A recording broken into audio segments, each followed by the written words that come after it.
जेव्हा लग्न होतं, जेव्हा लग्न ठरतं, तेव्हा तुम्ही त्या मुलीला अनेक प्रकारचे आश्वासनं देता. एखाद्या मुलीला दिलेली आश्वासनं तुम्ही कित्येक प्रकारे पाळता.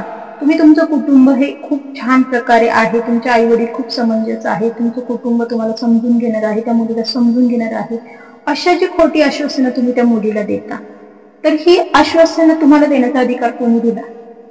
असा हा माझा प्रश्न आहे. ज्यांची लग्न झालेत आणि ज्यांची व्हायची अशा मुलांना माझा हा प्रश्न आहे. जर लग्न करत असाल तर तुमचं जे कुटुंब आहे ना, तुमचे जे आई वडील आहेत ना, ज्या स्वभावाचे तुमचे आई वडील आहेत किंवा तुमची बहीण आहे, त्या कुटुंबात तुमच्या आई वडिलांमुळे किंवा तुमच्या बहिणीमुळे घरामध्ये येणाऱ्या तुमच्या पत्नीला म्हणा, तुमच्या आयुष्यात येणाऱ्या मुलीला त्या आपल्या कुटुंबाकडून त्रास होणार नाही याची काळजी तुम्ही घेणार आहात का? याची काळजी तुम्ही घेतली आहेत का? तुम्ही जर खोट्या आश्वासनांवर त्या मुलीला तुमच्या घरात आणत असाल ना, तर हा सगळ्यात पहिला आघात हा तुम्ही तुमच्या स्वतःवर करून घेताय. कारण की कुटुंबामध्ये सर्वात प्रथम ती मुलगी तुमच्या विश्वासावर आलेली असते. ती जी तुमच्या आयुष्याची जोडीदार असते ना, तिने तुमच्यावर विश्वास ठेवलेला असतो, तुमच्या कुटुंबावरती नाही. आणि तुम्ही तुमच्या कुटुंबाची खोटी ओळख त्या मुलीसमोर सादर करताय, त्या मुलीसमोर खोटी ओळख दाखवून तिला तुमच्या कुटुंबाचा भाग बनवताय. ज्या वेळेस तिला त्या कुटुंबाची खरी परिस्थिती समजते, त्या कुटुंबाकडून तिला त्रास होतो, त्यावेळेस सर्वात प्रथम ती तुमच्यावरती आरोप करते की तू माझी फसवणूक केली.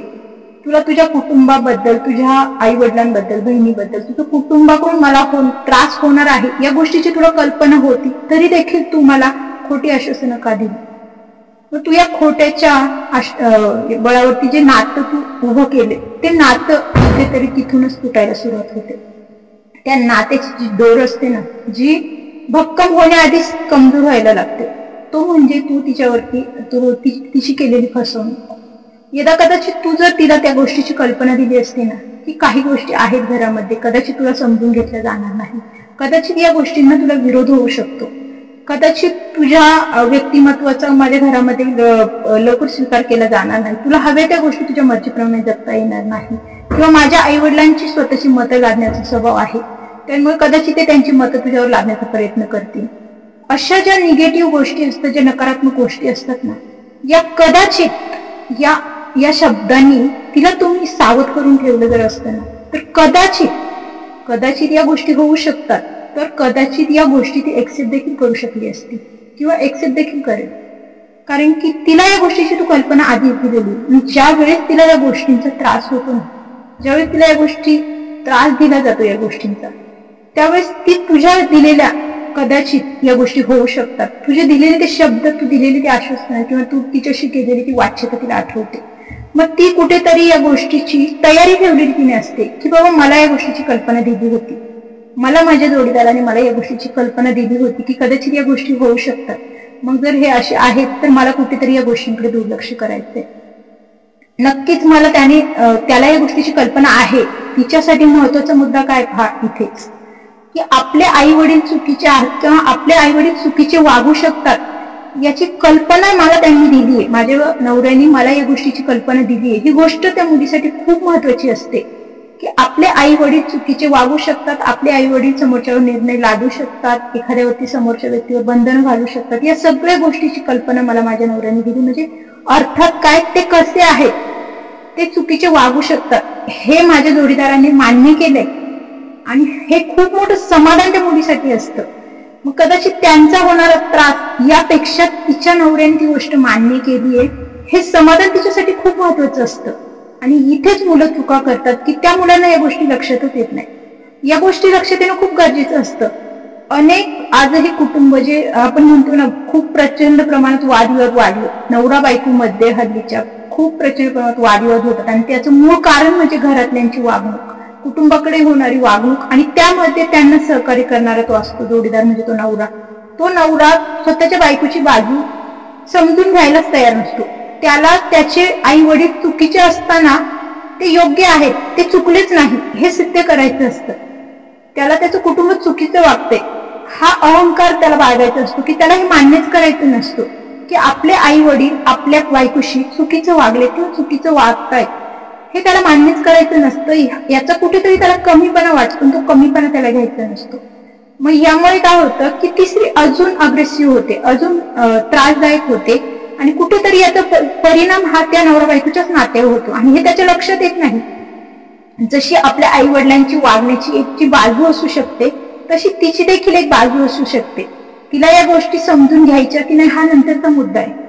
एखादी मुलगी त्या गोष्टी नाही समजून घेऊ शकत तर ती तुला ते स्पष्टपणे सांगतेय की मला तुझ्या आई वडिलांचं हे, तिला जर त्या गोष्टी मान्य करायच्या नसतील तर ती लग्नाआधीच तुला कदाचित या गोष्टीची कल्पना देईल की मला या गोष्टी सहन होणार नाही, त्यामुळे कदाचित आपण आपलं नातं पुढे नेण्याला अर्थ नाही किंवा आपण लग्न करणं योग्य नाही.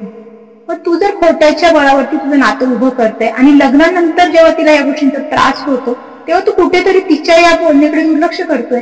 ती तुला सतत सांगण्याचा प्रयत्न करते की तुझ्या आईवडील चुकतायत, तुझं कुटुंब चुकतंय, तू मला तुझ्या कुटुंबाबद्दलची ओळख ही वेगळ्या पद्धतीने दिली होती, पण तुझं कुटुंब तसं नाहीये, तुझं कुटुंब मला समजून घेत नाहीये, मला तुझ्या कुटुंबाकडून बंधनं लादली जातात, त्रास दिला जातोय.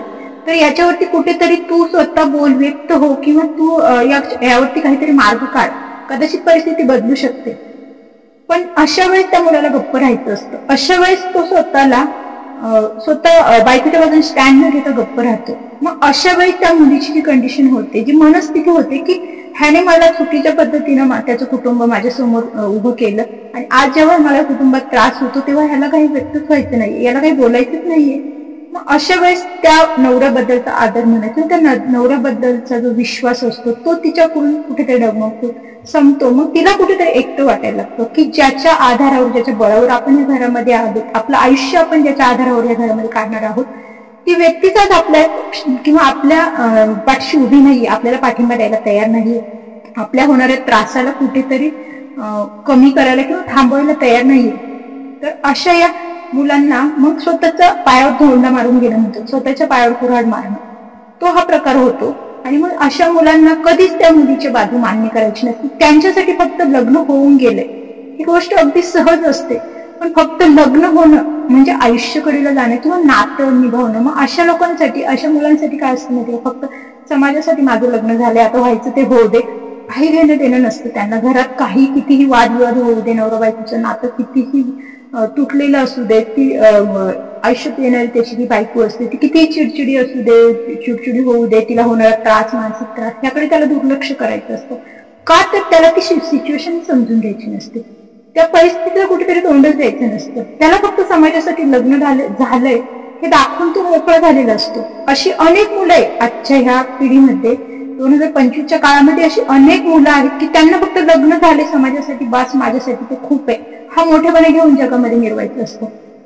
पण तू त्या ज्या मुलीला आणलंय त्या मुलीला जर तुला स्थानच मिळून देता येत नसेल, सन्मान मिळून देता येत नसेल, मानाने जर तिला तिच्या आयुष्यामध्ये, तुझ्या घरामध्ये मानच देता येत नसेल, सन्मान देता येत नसेल, तर मग अशा मुलींचं आयुष्य उद्ध्वस्त करण्याचा अधिकार तुला कोणी दिलाय?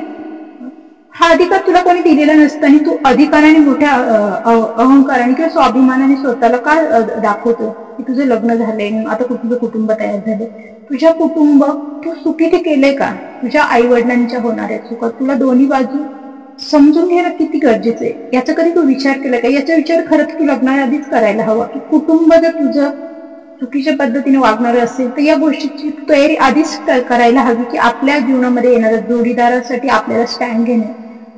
याचा अर्थ असा नाही की तुला तुझ्या कुटुंबाला वेगळं. मग अशा वेळेस काय होतं की या कुटुंबापासून या मुलीनं तूही तिची फसवणूक केलीये, तुलाही तुझ्या कुटुंबाला बदलायचं नाहीये, तुला तुझ्या कुटुंबासाठी तिच्यासाठी स्टँड घ्यायचं नाहीये. अशा मुली विभक्त होण्याचा प्रयत्न करतात आणि त्या विभक्त होतात, कायद्याचा आधार घेतात किंवा स्वतःच्या आई वडिलांच्या आधारावरती म्हणा, बाबा सासरी त्रास होतो, सासरी समजून घेणारे लोक नाहीयेत. मग अशा वेळेस या मुली काय करतात, स्वतःच्या आयुष्याला, स्वतःच्या संसारासाठी स्टँड घेतात, त्या कुटुंबापासून विभक्त होतात. मग नाईलाजाने पुन्हा याचा याच्या कुटुंबाचा अहंकार कुठेतरी दुखावला जातो. का तर लग्न झाले, आम्ही राहत होतो, आई वडिलांसोबत एकत्र राहत होतो, पण घरामध्ये होणाऱ्या कटकटींमुळे मला कुठेतरी बायकोसोबत जाऊन राहायची वेळ आली. मग अशा वेळेस त्याच्या मनामध्ये बायकोबद्दलची द्वेषाची भावना निर्माण होते. पण हा द्वेष तू ओढावून घेतलाय, तू स्वतःहून तो द्वेष निर्माण केलाय, ह्याची तुला कधी जाणीव आहे का? तू जर वेळेस जर तुझ्या कुटुंबाविरोधात किंवा कुटुंबात समोर तुझ्या बायकोला स्टँड घेतलं असतं तर तुझ्यावर ही वेळ आली असती का? तर अजिबात आली नसती. पण तू याचा विचार केला नाही. पण मग नाईलाजाने म्हणा, कायद्याच्या धाकाने म्हणा किंवा आई वडिलांच्या समंजस्याने समजा जर विभक्त राहण्याची वेळ आली, मग अशा वेळेस सुद्धा वेगळं घेतल्यानंतर हा महापुरुष त्याचं स्वतःच्या बायकोचं अस्तित्व किंवा तिची काहीतरी बाजू होती म्हणून आपण वेगळे आलो, मग तो ते कुटुंब सावरण्याचा प्रयत्न नाही करत, ते नातं एकत्र बॉन्डिंगने टिकवण्याचा प्रयत्न नाही करत. याची ओढ जी असते याला सतत त्या बायकोला दोष द्यायचे असतात, सतत ती कशी चुकीची होती, तिने जो निर्णय घेतला तो कसं चुकीचा आहे हे तिला दाखवून देऊन तिला कुठेतरी मानसिक टॉर्चर, सायलेंट ट्रीटमेंट म्हणतो आपण याला, मानसिक टॉर्चर करायचं असतं. आणि मग त्याच्या कुटुंबाला देखील कुठेतरी आपला मुलगा आपल्यापासून वेगळा जाऊन राहिला या गोष्टीचा कुठेतरी कमीपणा म्हणा समाजामध्ये त्यांची कुठेतरी कमीपणाची भावना निर्माण होते. मग असे आई वडील अशा मुलांचे लांब राहून देखील कान धरतात, सतत त्याला हे दाखवून देतात की तू जे केलंयस, तू जे स्वतंत्र जाऊन संसार करण्याचा प्रयत्न केलाय ते खूप चुकीचं आहे, त्यामुळे आमची बदनामी झालीये, आम्हाला याच्यात खूप त्रास झालाय, किंवा आम्ही तुला लहानचं मोठं केलंय, तू आज तुझ्या बायकोसाठी स्वतंत्र राहायला गेलास, वेगळं कुटुंब निर्माण केलंय, तर ही खूप आमची नाचकी वगैरे, म्हणजे अशा अनेक प्रकारे त्याला अगदी उत्तमरित्या त्याला त्याच्या बायकोविषयी छान प्रकारे असं हे करून ठेवतात की त्याच्या मनात देखील बायकोविषयी एक प्रकारचा द्वेष निर्माण होतो. मग अशा मुलांचं नातं किंवा अशा मुलांचा संसार नाही आई वडिलांच्या दारात होत आणि नाही पत्नी सोबत देखील होत. मग आपल्या जोडीदारात देखील सोबत सुद्धा तो आनंदी नसतो, तो फक्त राहायचं म्हणून राहायला शरीराने त्या बायको सोबत राहतो, पण त्याचं मन कुठेतरी त्या आई वडिलांच्या विचारामध्ये झालेल्या गोष्टींमध्ये गुंतलेलं असतं, तो स्वतःलाही त्यामधून बाहेर काढू शकत नाही आणि त्या येणाऱ्या मुलीला किंवा त्या आयुष्यात असणाऱ्या मुलीला देखील आनंद देऊ शकत नाही. ती मुलगी तिच्या परीने चांगला कुटुंब, चांगला संसार करण्याचा प्रयत्न करते, त्याला समजून घेण्याचा प्रयत्न करते, मागच्या गोष्टी होऊन गेल्या त्या गोष्टी सोडून देऊन पुढे जाण्याचा प्रयत्न करते, पण तिला कुठेतरी तू कशी चुकीची आहे याची जाणीव करून दिली जाते. आणि ही जाणीव सतत त्या कुटुंबाकडून कशी करून दिली जाते, तर त्यानंतर जेव्हा हे लोक वेगळे लांब राहतात, त्यानंतर यदा कदाचित असे काही प्रसंग येतात की एकत्र येण्याची वेळ येते. मग ज्यावेळेस पुन्हा हे सगळे लोक एकत्र येतात आणि त्याला त्याची बायको म्हणून समाजाच्या लागूपोटी जर एखाद्या कार्यक्रमात त्याला जर त्या जोडीदाराला, बायकोला, पत्नीला न्यायची वेळ आली, तर तो जेव्हा त्या पत्नीला त्या कार्यक्रमात घेऊन जातो त्यावेळेस हे सगळे नातेवाईक तिला इतकं टॉर्चर करतात. टॉर्चर म्हणजे जरी ते समाजामध्ये तिला फेस टू फेस बोलू शकत नसले तरी मनातून तिचा द्वेष करून, तिला एकटं पाडून, तू कशी गुन्हेगार आहेस, तू कसं वेगळं कुटुंब तुझं, तू वेगळी राहायला गेली म्हणून तू कशी गुन्हेगार आहेस, तू कशी वाईट आहेस, हे त्यांना समाजाला दाखवण्यात मोठेपण असतं, हे ते समाजाला उत्तमरित्या प्रेझेंट करतात. अशा वेळेस त्या मुलीला खूप अनबॅलेन्सिंग फील होतं, तिला ह्या मानसिकतेचा खूप त्रास होतो, मग ती पुन्हा अशा ठिकाणी जाण्यासाठी टाळते. मग अशा महाशयांना पुन्हा त्या गोष्टीला सुद्धा तिला दोष द्यायचा असतो की तुला माझ्या नातेवाईकांमध्ये यायचं नसतं, तुला माझे नातेवाईक नको, तुला माझ्या समाजामध्ये लाज ठेवायची नाही, तुला मला समाजामध्ये मान मिळवून द्यायचा नाही. तर तू तुझ्या घरामध्ये तुझ्या बायकोला मान मिळवून दिला आहे का? आधी हा प्रश्न तू तुझ्या स्वतःला विचार. तू जर तुझ्या बायकोला तुझ्या घरामध्ये मान मिळवून देऊ शकला नाही, तर तुझ्या बायकोला समाजामध्ये घेऊन जाऊन मिरवण्याचा तू स्वतःमध्ये जो तगादा लावतो, तिच्यावरती तो तगादा लावतो, त्यानंतर तिला समाजामध्ये, नातेवाईकांमध्ये तो सन्मान मिळतो का याची तू कधी दक्षता घेतलीये का? याची दक्षता घेणं तुझं काम आहे. त्या समाजामध्ये गेल्यानंतर तुझ्यासाठी ती किती महत्वाची आहे हे त्या समाजाला, त्या नातेवाईकांना तुला दाखवून देता आलं पाहिजे, तर तू तिला तिथे घेऊन जा. तू जर तिला त्या समाजामध्ये गेल्यानंतर तिला तेवढं महत्व दिलं की माझ्यासाठी माझी पत्नी ही खूप महत्वाची, हे तू त्यांना दाखवून दिलं ना, का नेक्स्ट टाइम ते कधीच तुझ्या बायकोला या गोष्टीची जाणीव करून देणार नाही की तू गुन्हेगार आहेस, तू खूप मोठा असा गुन्हा केलाय, विभक्त असं कुटुंब निर्माण करून तू मोठा गुन्हा केलाय. अशा छोट्या छोट्या गोष्टी असतात मुलींच्या जीवनामध्ये. नवरा या नावाखाली अनेक गोष्टींच्यावरती लादल्या जातात. एकदा का लग्न झालं म्हणजे तिला गृहीत धरलं जातं की आता तिने आपल्या मर्जीप्रमाणे, आपल्या कुटुंबाच्या मर्जीप्रमाणे जगायचं असतं. तर असं नाही, ती ही एक माणूस आहे, तिचं एक अस्तित्व आहे, तिला मन आहे, तिला भावना आहे, तिला तिच्या मर्जीप्रमाणे जगण्याचा अधिकार आहे. हे आधी त्या मुलांनी, प्रत्येक नवरांनी हे लक्षात घ्यायला पाहिजे. ही चूक आजही करतात. अनेक सुशिक्षित मुलं देखील आज त्याच जुन्या विचारांमध्ये गुरफटलेले आहेत की बायको म्हणजे ही फक्त आई वडिलांनी सांगितल्याप्रमाणे जगण्यासाठी किंवा आपण म्हणून तसं राहण्यासाठी असते. तर अनेक असे पुरुष आजही आहेत, चांगल्या ठिकाणी काम करतात, जॉब करतात, चांगल्याच हायफाय सोसायट्यांमध्ये राहतात, अगदी सुशिक्षित लोकांमध्ये वावरतात, पण त्यांचे विचार कुठेतरी मागासलेलेच आहेत की त्यांना जोडीदार, आयुष्याचा जोडीदार, एक पत्नी म्हणजे त्यांना फक्त एक म्हणतो ना आपण, मुलं जन्माला घालणं, घर, मूल, ह्या गोष्टींसाठी ते तिला गृहीत धरतात. ते तिला तिच्या निर्णयांचा कधीच आदर करत नाहीत. तिने एखाद्या निर्णय, भले तिचे निर्णय चुकत असतील तिचा एखादा निर्णय चुकला म्हणजे तिला आयुष्यभरासाठी तिला निर्णय घेण्याची तिला मुभा द्यायची नाही. अशा वृत्तीचे सुद्धा मासे असतात. एखाद्या तुझ्याकडून 1000 चुका होत आहेत, तुझ्या त्या 1000 चुका ती पाठीशी घालते.